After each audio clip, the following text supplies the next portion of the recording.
everybody, it's your girl Sequoia, Silicon Valley tech editor, and I am so excited today because I am on with Cheryl Contee, who will be at our Tech Connect conference in October. Cheryl, how are you?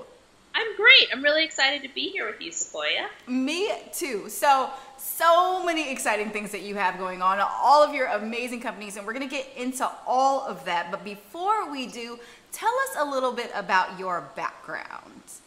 Sure. Well, I grew up on the East Coast in Chocolate City in DC and moved out to the Bay Area about 10 years ago and love it. Oh my goodness. And so education-wise, I've seen some accolades in there. So elaborate a little bit more because I think our audience is curious. I'm modest, as you know. So I did go to Yale. That was, I don't want to, we don't need to get into details of when that and but I went to Yale. And I have a degree in ethics, politics, and economics from there. And I worked very, very hard to get in and to stay. And then some years later, I actually got an M.B.A. from Georgetown. And, was one of two black people. We're both black women, but one of two black people in a class of about 50 people.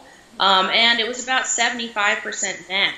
So, it was definitely, I had a great experience overall with my colleagues, but it definitely showed me that this was part of the problem, that there aren't enough, that we're talking about black enterprise, all about businesses and black people in business. And I think that for me, I found business school great because there were some skills and just some ways of thinking about things coming from more of a nonprofit background that I would never have thought before. And even though I'm still in the nonprofit world running social enterprises, having that business background in that way helped me not only compete, and understand the perspectives of other people, but I feel like I would like to be part of improving, business, in America going forward.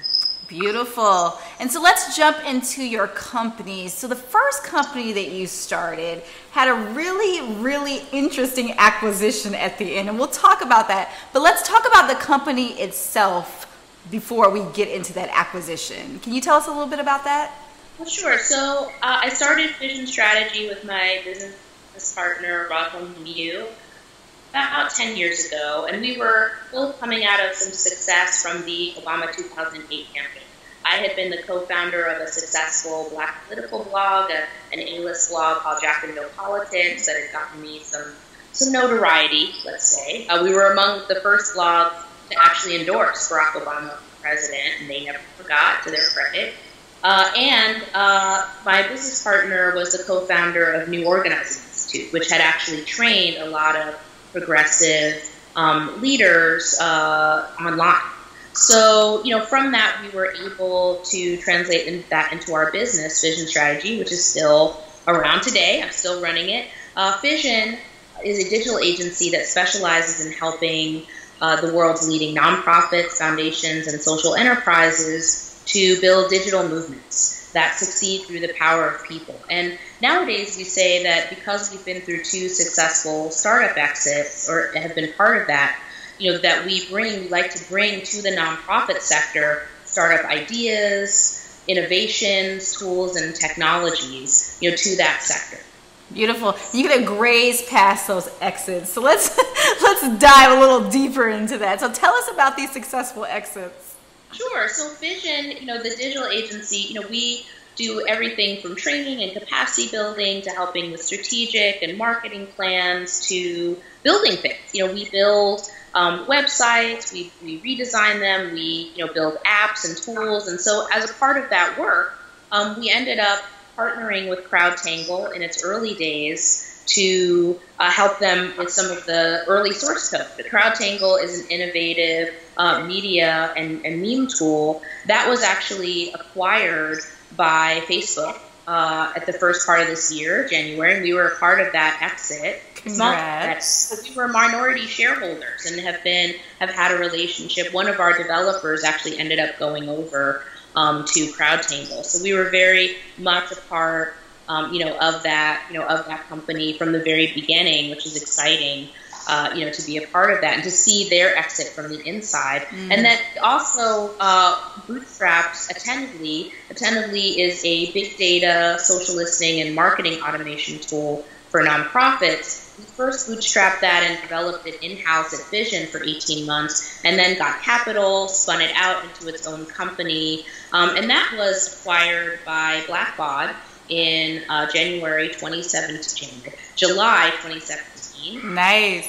Yeah, and it was acquired by Blackbaud. It was the first tech startup with a Black female founder on board to be acquired by a NASDAQ company. Wow. Which is shocking for people that it took that long, I think, and that it wasn't like a huge exit. It was college fund money, not yacht fund money. I think that it was still, both encouraging and discouraging that we've come this far, but we still have a long way to go.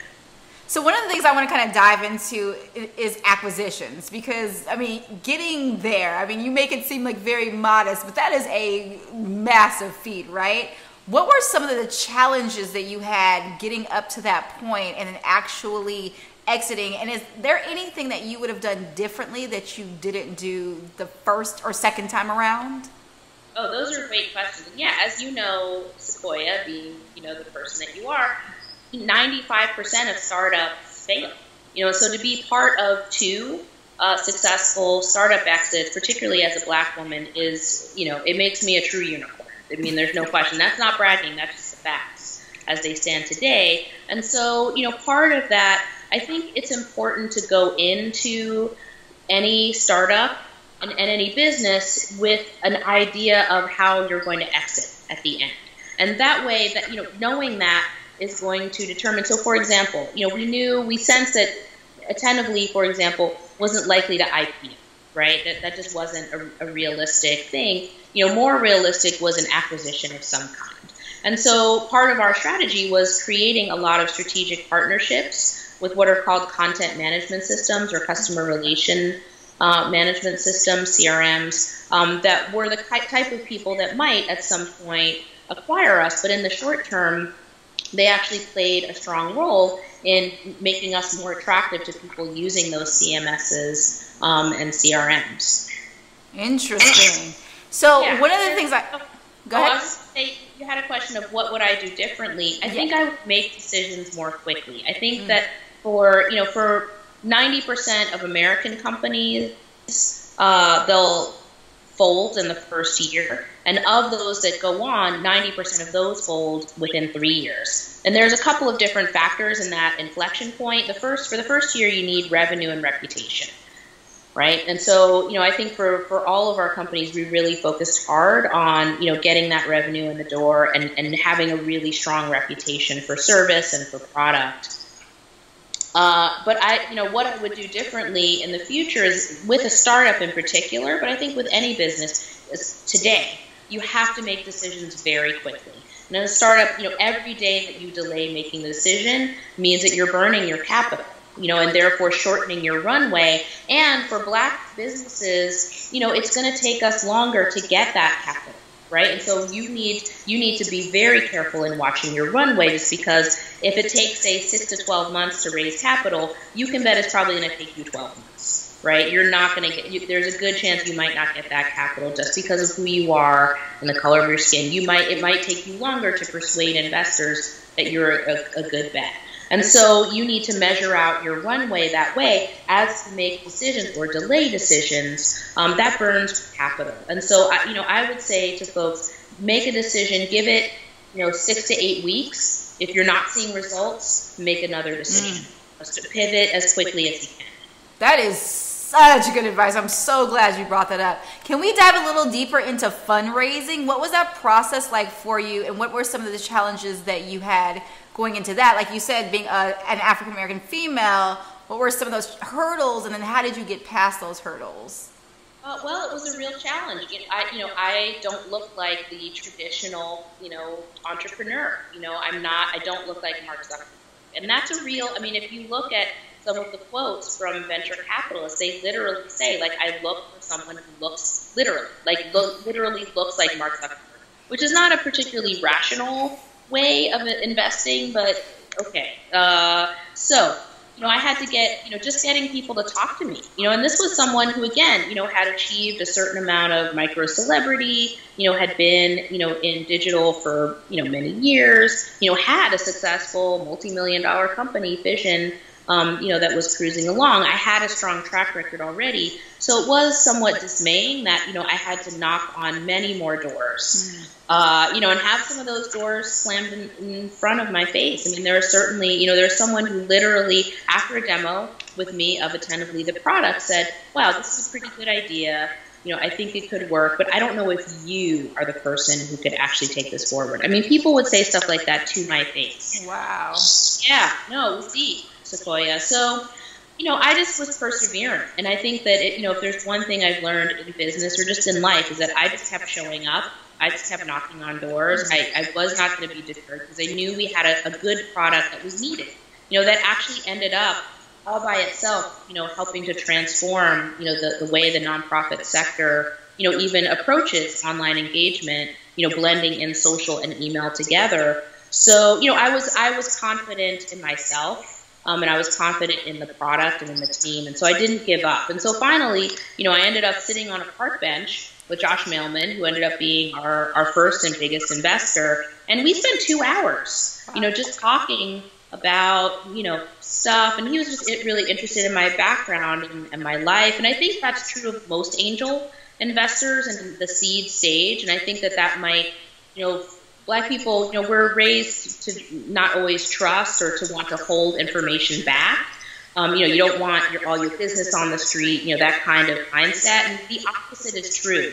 If you're going to get successful investment, you have to tell as many people about your business as possible. You have to be willing to very much open the kimono and show them financials, show them, your background, talk about your philosophy, feelings, like your dreams, because, it's not, what I now understand is that angels know that you might not know, is that you have no idea what's going on in the corner.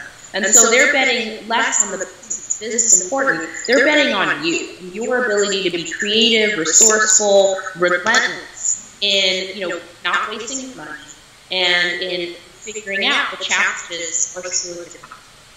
That is such good advice. I love that. And also what I like about what you talked about is human connection. I think that's what it comes down to. It's not, I think some people get into a situation they're like, I'm trying to sell this to an investor. I'm trying to sell this to a VC versus like making that emotional connection and then them buying into that connection. I love the fact that you dived into that. Yeah, the connection is really, it's probably in some ways the most important thing. I mean, look, most angels don't need to do it, right? They could probably invest in much safer investments. They're doing it because, they are passionate about helping other entrepreneurs. And so, where you can find common ground or inspire them. Part of what we, talked about was the big picture of what we were trying to do with Attentively, which was helping these newly powerful online influencers to engage more effectively and ally more effectively with organizations. People really like that. They were really excited by the possibilities. And so I think if you're able to talk at that high level of not just, hey, this thing moves widget A to widget B, but here's the big picture, here's the big dream and what's possible, and here's why it's important for me to do that. I think a lot of our investors were actually excited to invest in non-traditional entrepreneurs, in order to prove the concept that you can have a really good result. Beautiful. So let's jump into another company that you're a part of. Yes, We Code. Can we talk about how you got involved and what that relationship is like with Van Jones and where you guys see this org actually going? Sure. So I am one of the co-founders of Yes, We Code, which is actually not a company. It's an initiative under Dream Corps, which Van State Day. The whole goal around Yes, We Code was to help low opportunity young people of many colors, all the colors, but especially those traditionally locked out, to become high quality technologists and coders. And I got involved in part. Van was actually convening people who work in and around digital inclusion and diversity in tech.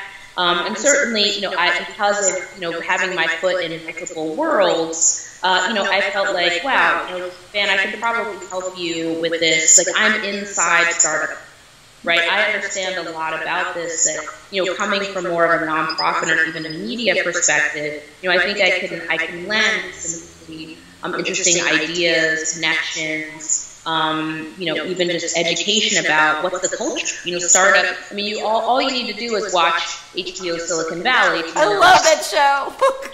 That show, I actually recommend it to people. So good. Yeah. Well, the first season in particular, I don't know about the second number, but the first season actually, even though it's broad satire, it is a very good look into the archetypes and the challenges of early startups. Yep.